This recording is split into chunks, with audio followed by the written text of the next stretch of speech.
你们俩在这儿窃窃私语说什么呢？中了透骨青还能活到这会儿，你可真是福大命大呀！哟，原来是个多情种，舍不得死。楚中官既然清楚，那就必定知道今日你我之间不能善了了。哟，好大的口气呀！义兄，殿下，殿下，小皇孙啊，不，殿下。这陈家夺了你萧家的江山，你却给人家的小皇子卖命，简直愚蠢至极。那楚中官呢？你出卖了我父亲，杀了我叔父，卖主求荣。这几年在地下山庄过得可还好？楚中官既然认出我是谁了，那么今日新仇旧恨一并了了吧？好啊。都说这推云掌风华绝代，在我看来就是蠢人的功夫。你的老师误了你，教了你一身妇人之仁。怎么，今日想用这柔弱的功夫和你借来的内力跟我斗？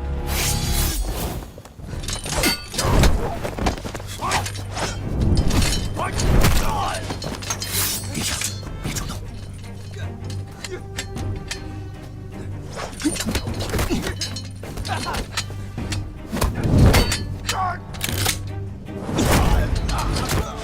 阿肥，该你了。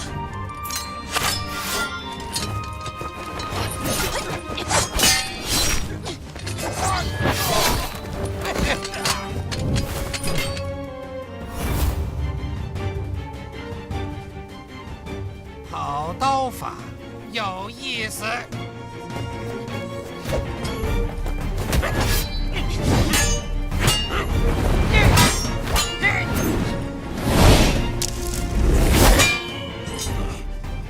阁下何人？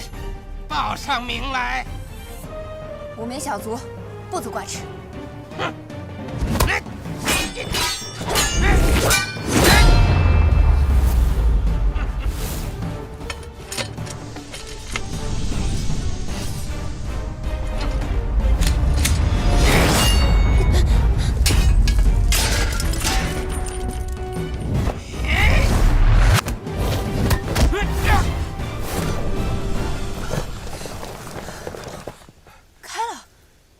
开了。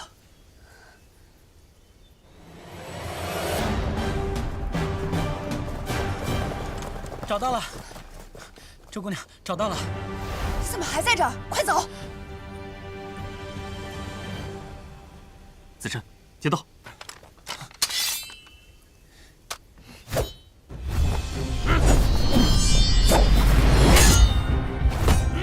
殿下，回去好好读书，以后别搞乱七八糟的，浪费时间。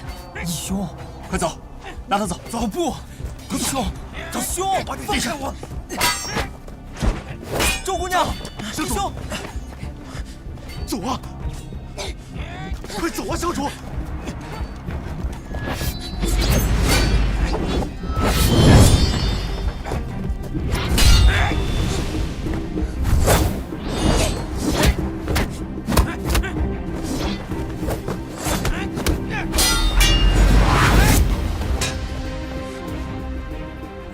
哟，小皇孙你好气魄呀！怎么不带着姑娘一起走啊？他不归我管，而且他也不会走。楚州官，既然你执意不肯走，那便留下吧。好啊，那我就陪殿下再玩玩。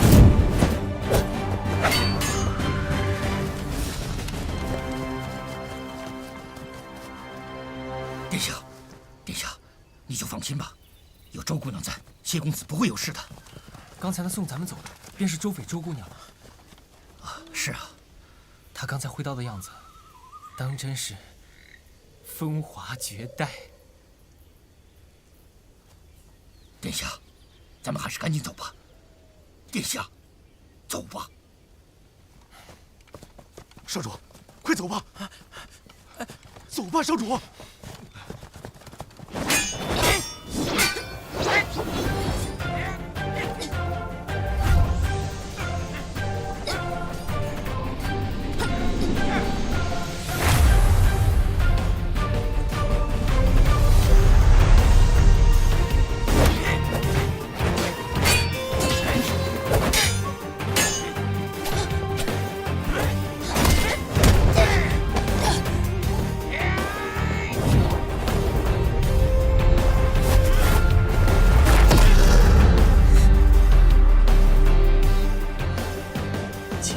内力，就是要跟你一命换一命。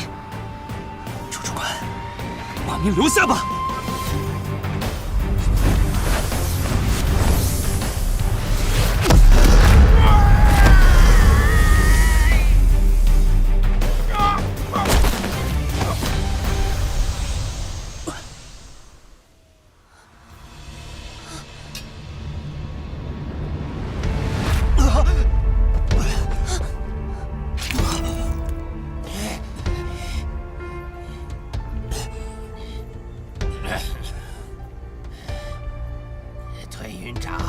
虽说是妇人之仁，但果然名不虚传呐。如果没有门第之分，今日咱俩的交手可算是近20年最值得一看的较量。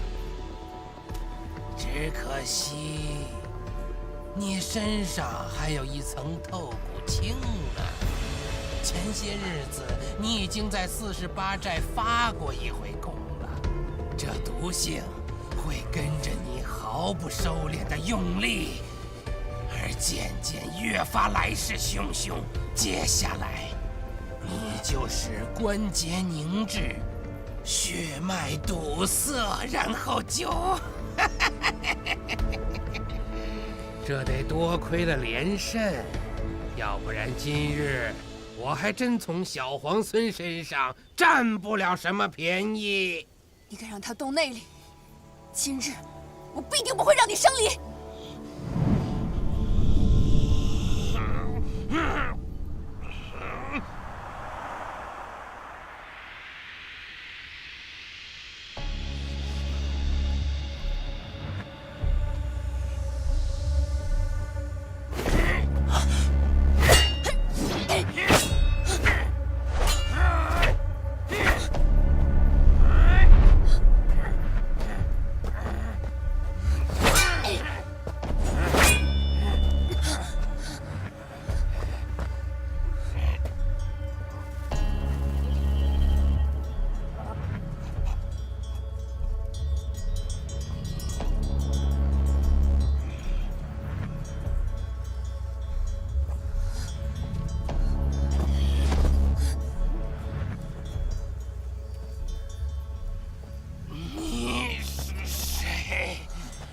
我是大药谷唯一的传人，我是鹰和从。当年我大药谷叛徒连胜，投靠了你们地煞，引得你和沈天树血洗我大药谷。今天我终于可以报仇雪恨了。不过也多谢谢你们，要不是你们把他逼得如此狼狈，我也没有这么轻易就得手。鹰和从，你，仙元。背过去，他树林里的迷雾有毒。这叫做凝露，是一种蛇毒，把它制成粉末，一遇水汽便可化作无色无味的毒物。刚才你们打斗的时候，楚中官可是吸入了不少。这种毒，内力越高的人发作就越快。楚中官果然名不虚传啊！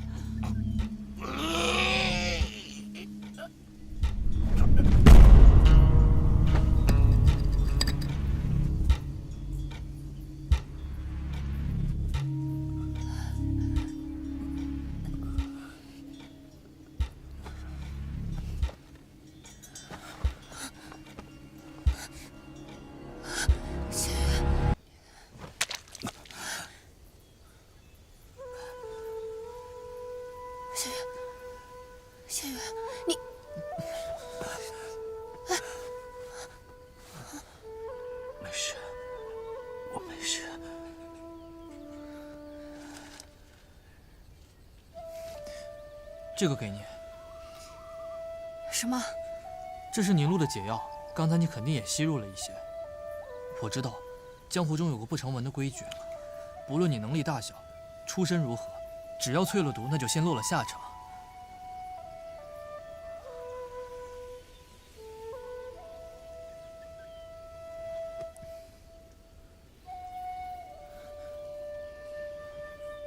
这瓶凝露我做出来3年了，一直没有机会用。今日要不是你们把他逼到穷途末路，就凭我那点微末的本事，他一走进这林间就能发现我。所以，是你们帮我杀了仇人，我欠2位一个人情。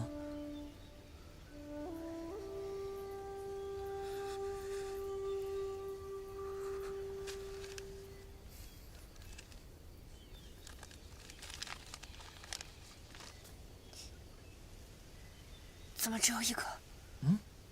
你怕吃不饱？哦，他不用，他身上有透骨青啊。透骨青乃是天下奇毒之首，他身上有这尊大佛坐镇，百毒不侵啊。别说是吸入了凝露，就是把我的凝露直接装到海碗里给他喝，那也毒不死他。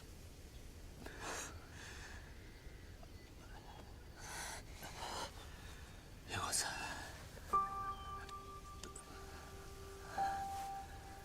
老家能够用这种尊者收透骨青吗？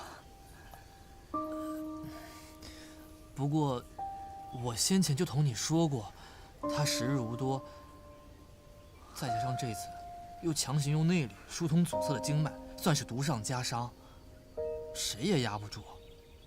反正我是没办法。你刚才不是说欠我们俩人情吗？拿什么还？还，一定要还，但得是我做得到的事儿。譬如你让我解这透骨青的毒，我就做不到。对了，还有最后一法值得一试。距此2里外，有个菩萨庙，你们可以去那儿拜一拜，说不定还有希望。你不是大药谷的传人吗？连个江湖庸医都不如，简直是浪得虚名。我是大药谷的传人，可我不会救人。当年师傅讲药理的时候，我总是偷着溜出去玩。后来大药谷3000典籍被连胜与玄雀劫掠付之一炬，只留下我这么个不孝弟子。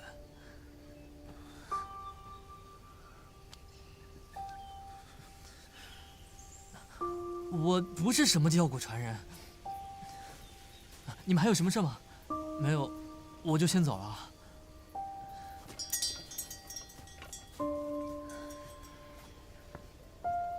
阿飞，一派一人，都有其数，都有其时，这没什么。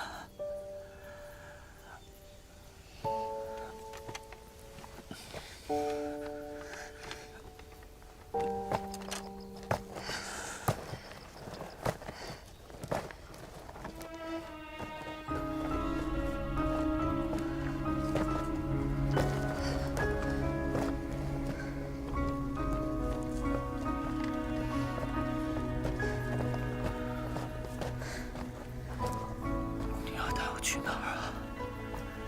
去求菩萨。你说，如果你是我，哪怕最终功败垂成，也能比得上也。20年后，还能顶天立地。这话我信了。如今不成就是不成了。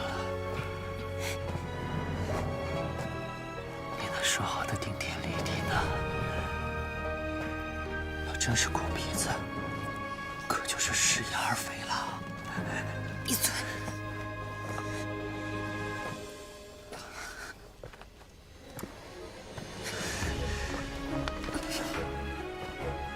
好，美人儿，我就喜欢你这副到死如铁的心肠。你先把我放下来，我我想和你说几句话。给我少说两句。阿飞，很多事情，譬如生老病死，既然已经注定，便是人力所不能及。别说了，不信这个。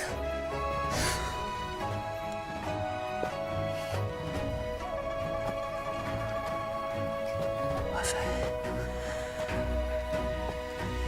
以前同你说要你做王妃的话，是骗你的，不当真。别做梦了，谁要做你的？因为我也不想做什么皇后，当什么天子。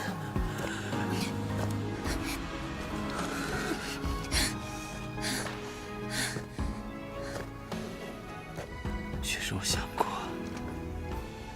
自己会死在何时何地，又该葬在哪里，才能魂归故里。但是这会儿，我不想回什么剑阁，我想跟你去48寨，去个随便什么的地方，生着个山野犬夫，死成个山鬼灵媒，闲了就骑骑你，爱大了就跑，跑个10天半个月，等你气消了再回来。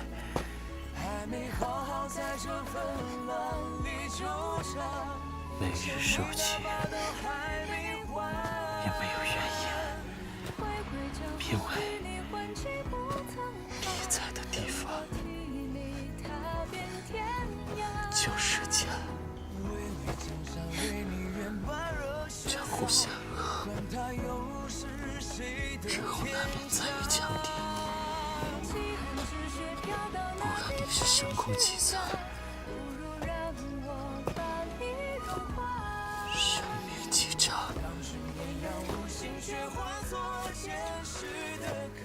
自送在黑牢里，你带着一些瓶瓶罐罐回来，跟我说交代重要。那时起，你就是我心里的天下第一。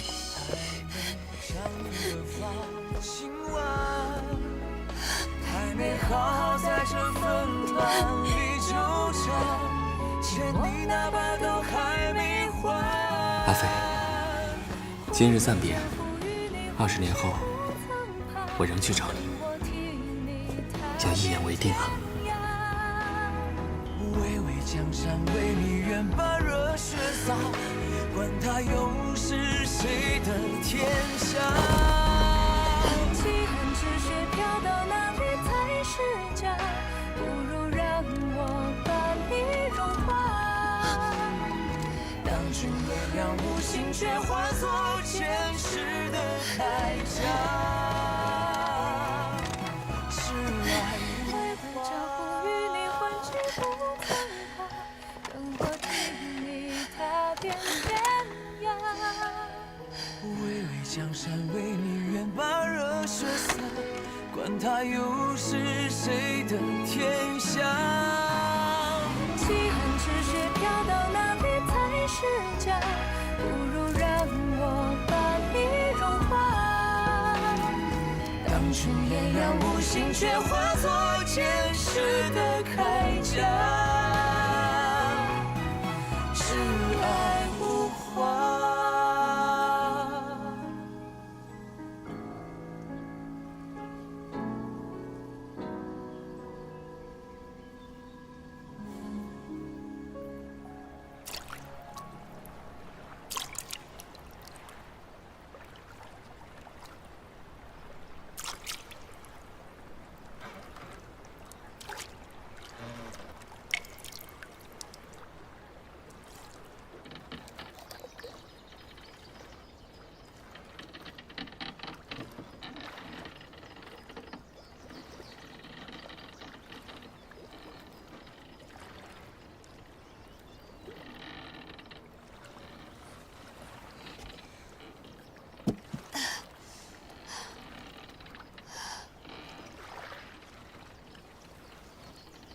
他在干什么？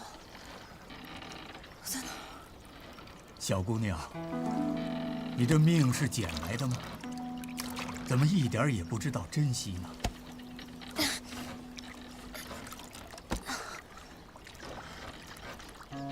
你中了蛇毒，自己不知道吗？兜里就装着解药，偏不吃，怎么？想试试自己能活多长时间，是不是？这说话不正经的口吻，怎么那么像谢大哥？谢大哥，谢大哥呢？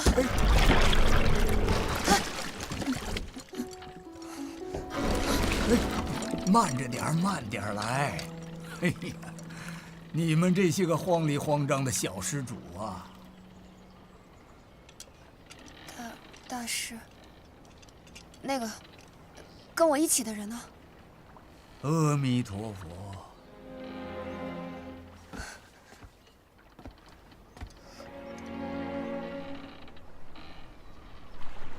姑娘，你要往何处去？老衲送你一程。我应该去哪里？要做什么呢？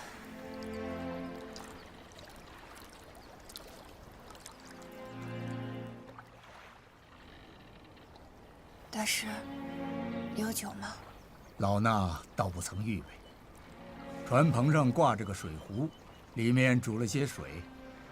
姑娘若是不介意，可自取饮用。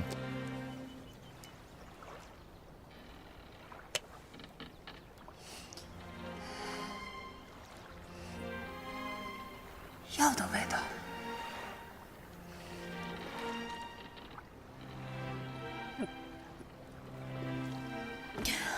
咱们已经出了零陵城，再往前走就彻底离开了这方地界。你想好自己要去何处了吗？零陵城，我该回科舍找李安、李胜，别让他们担心。可是找到以后呢？继续查海天一色，但他人已经不在了。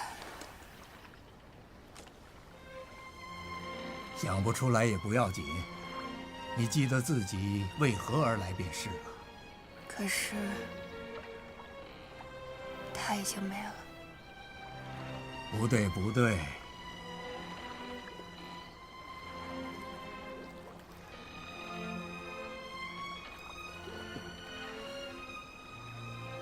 我帮帮您吧。你会划船吗？您教我呗。这玩意儿怎么往前走啊？你再好好想想，你是为什么而来的？想通了，就知道该怎么往前走了。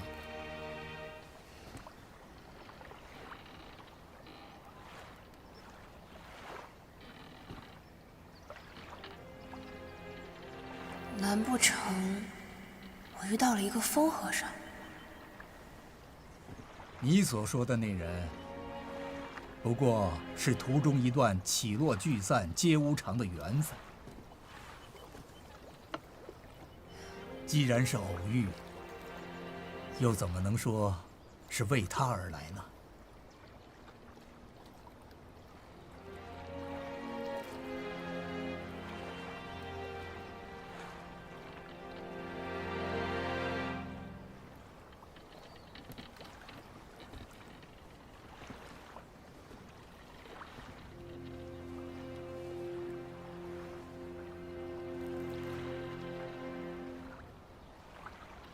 刚开始，我是为了长辈交托的义庄跑腿的事儿上路的。不对，老衲别的不知，只知道跑腿不过一段路，跑完就完了，不是开头，也不是结尾。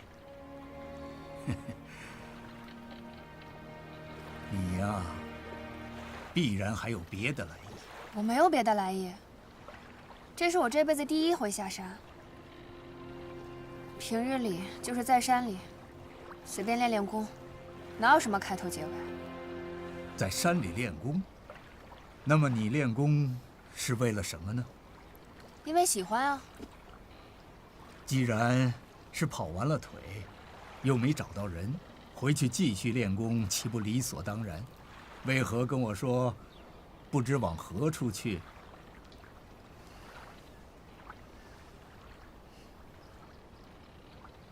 你练功是为了什么呢？练功是为了什么？最开始，只是为了博大当家一个点头，而后来，这是破雪刀重出江湖后，祁任下第一道亡魂。就算只剩我一个人，我也一定会把你安全送回48寨。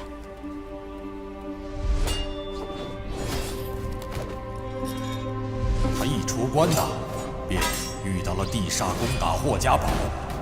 那女侠凭一己之力，力克了地煞，杀了鹿犬煞，一路直奔衡山，冲出了一条血路。到了衡山，引出了青龙主大魔头，斩杀于衡山脚下。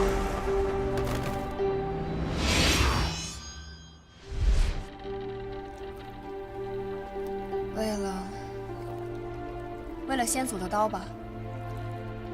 双刀一剑控龙手的故事已经过去了，我们这些不孝子孙，拿着先人留下的刀剑，苟且上起剑来，太窝囊了。我总觉得不该是这样。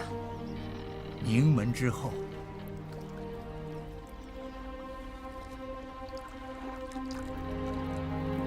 是了，家里眼下还不知道怎么样了。如今霍连涛一死，往后丁魁之流不是更加肆无忌惮？我得回去，把这些事跟大当家好好说一说。还有海天一色。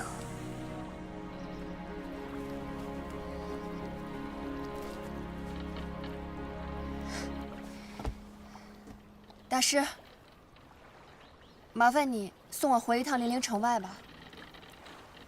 你去船棚里看看。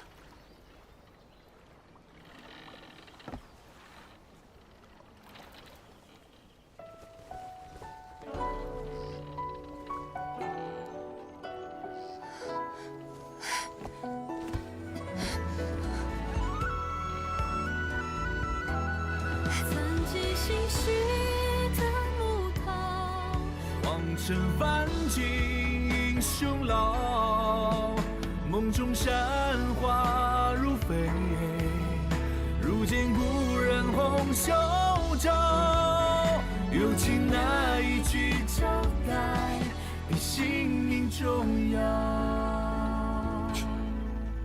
不有江湖之愿，也不领那庙堂高，只有这许足够，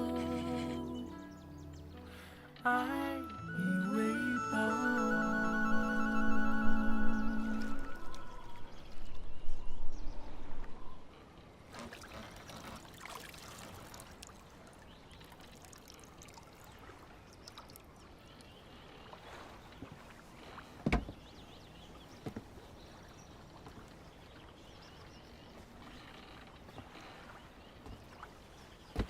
大师，他现在这样还有什么办法吗？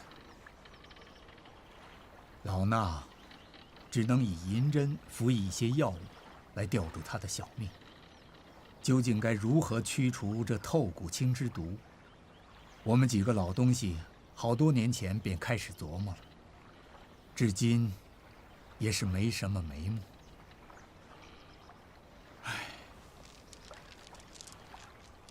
老衲听说推云掌重现江湖时，便觉着不好，一路找过来，不料还是晚了一步。这老和尚似乎与谢大哥熟识，是特地来找他的吗？敢问前辈您的法号是？可算想起来问了。你不如再好好想想。还忘了什么？老衲只是个云游四方的野和尚，法号同名，想必你也没有听说过。这是谁啊？还真没听说过。那不成器的后生，便是我的弟子。不过，他虽出自我门下，却是个俗家弟子，也不是什么带发修行的。他小的时候自作主张剃过头发，只是我知道他一身尘缘，便没替佛祖收他，没人理他。几年过后啊，他自己觉得怪没意思，又自行还俗了。大师，我终于知道他这啰里吧嗦的习惯是跟谁学的了。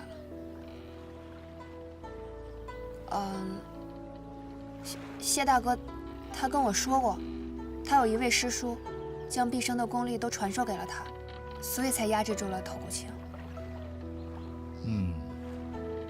用极雄厚的内力将透骨青封在他的经脉中。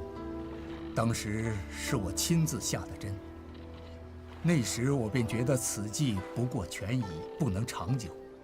再者，安之这孩子天生情深，叫他一直冷眼旁观是肯定不能的。安之，他一个师叔给他取的字，没告诉你吗？他告诉我的是谢梅梅。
大师，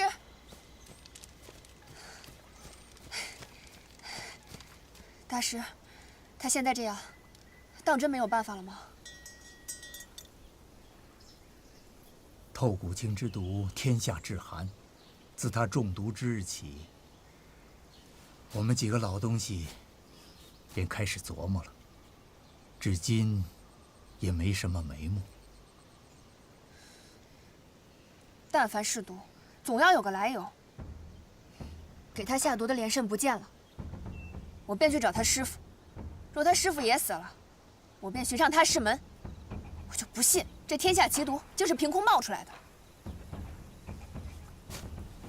你说的不错，这透骨青确实有来头，而且来头不小。我查过一些道听途说的记载，得知这透骨青本是大药谷药王经中的百毒之首。若要能找到这本药王经，或许能看到其中的解药配方。那药王经在谁手里？我去哪儿找？可惜，这药王经恐怕早就不在世上了。什么？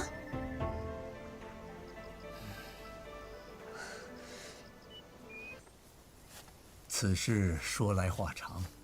药王经的作者名叫吕润，也是一位天纵的英才。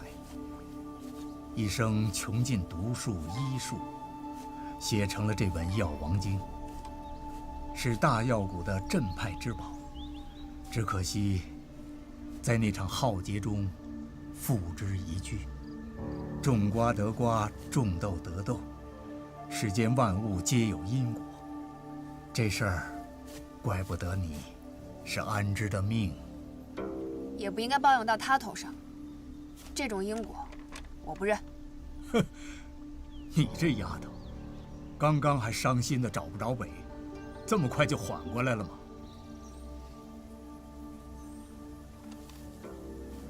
既然大师出手了，就说明还是有希望的。否则您不会对我说这一番话，对吗？你心地纯良，难得对贪嗔痴之苦却看得这么透。大师说笑了，只是我贪的东西和他们不一样罢了。这小子总说他命不好，我看未必。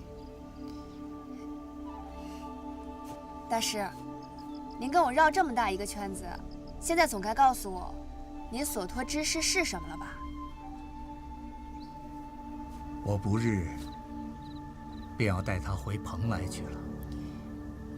若要救安之，老衲只能先用三味汤吊着他的性命。三味汤？三味汤共3剂。老衲这些年在中原行走，就是为找些散落各地的驱寒圣物。如今已经配出了第1味，待他回到蓬莱后，就给他喝下，能暂时保住他的心脉不冻结。3个月内，再喝下剩下的2味汤，或许他还有机会醒来。可这药引要用天下炙热的毒药来以毒攻毒，这东西可遇不可求啊！实在不知是否能寻到，只能看缘分了。那他喝了是不是就好了？3味吊命，只是治标不治本。老衲实在是才疏学浅，翻遍药典，也只能想出这权宜之计。3味过后，我明白了，大师，您只需要告诉我，这些驱寒圣物该去哪里找呢？算来，西北极寒之地的火莲不日便要开花，这是10年一次的机缘，莲生9地，9朵长成便是最佳摘取时间。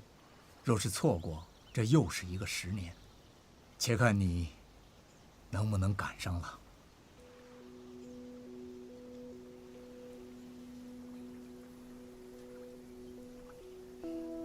火莲我一定拿回来，让他一定等我。丫头，你有没有想过，即使踏遍人间，最后依然可能遍寻不到，结果仍是一场虚妄。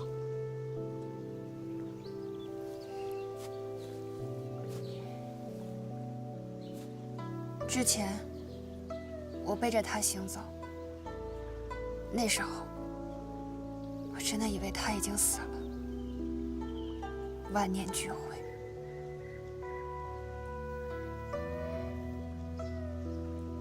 但是现在我知道了还有解救他的方法，纵然很艰难，但那也是一线希望，不是吗？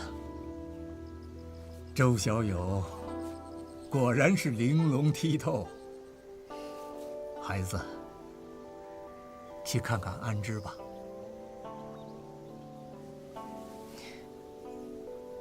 不，等我拿到火莲再来看他。嗯。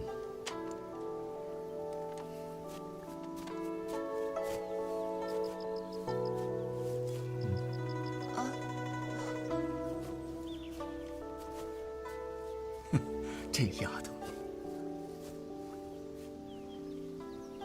哎，你忘了这个？这是多少人舍去身家性命都要去抢的东西，你倒好，把东西扔在路边，居然还能忘了。我一路带着累赘，您先帮我收着吧，等我想起来再回来取。